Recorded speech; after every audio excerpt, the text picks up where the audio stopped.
বাপেরা আমি জানি, দেখেন এখানে মনে হচ্ছে যেন কোনো লোক নেই, একদম নিস্তব্ধ, একদম নিস্তব্ধ। দেখুন এইটাই হলো জলসার মূল পরিস্থিতি। আল্লাহ রসুল যখন ওয়াজ করতেন সাহাবীরা একদম সাইলেন্ট থাকতেন, সুচ পড়লে আওয়াজ পাওয়া যেত।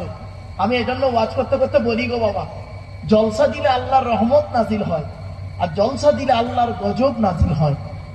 কোন জলসায় আল্লাহর গজব নাজিল হয় একটু শুনে নিন। ওই জলসায় আল্লাহর গজব নাজিল হয় যে জলসায় দেখবেন বক্তা একাই চিৎকার করে যাচ্ছে, আর কয়েক কটা লোক বাড়ি যেতে পারে না, বেচারা বসে আছে।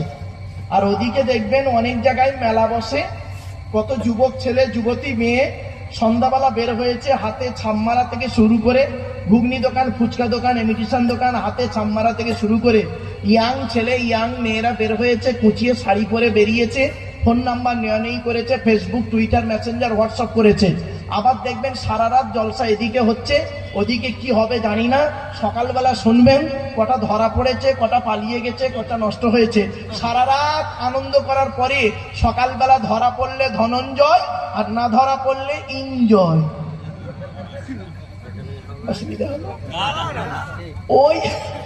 ওই জলসায় আল্লাহর গজব হয়। আর কোন জলসায় আল্লাহর রহমত নাজিল হয়? কোরআন বলছে, আমি বলি দিই, وَإِذَا قُرِئَ الْقُرْآنُ فَاسْتَمِعُوا لَهُ وَأَنصِتُوا لَعَلَّكُمْ تُرْحَمُونَ। 9 নম্বর পারার 15 নম্বর পৃষ্ঠা 12 নম্বর লাইন, সূরার নাম সূরা আরাফের মধ্যে আল্লাহ বলে দিলেন, ওয়াইদা কুরিয়াল কুরআনু, যখন কোরআন তেলাওয়াত করা হবে, কোরআন পাঠ করা হবে, ফাসতামিউ লাহু, তোমরা তখন কান লাগিয়ে মনোযোগ সহকারে শুনবে, ওয়া আনসিতু, চুপচাপ বসে থাকবে।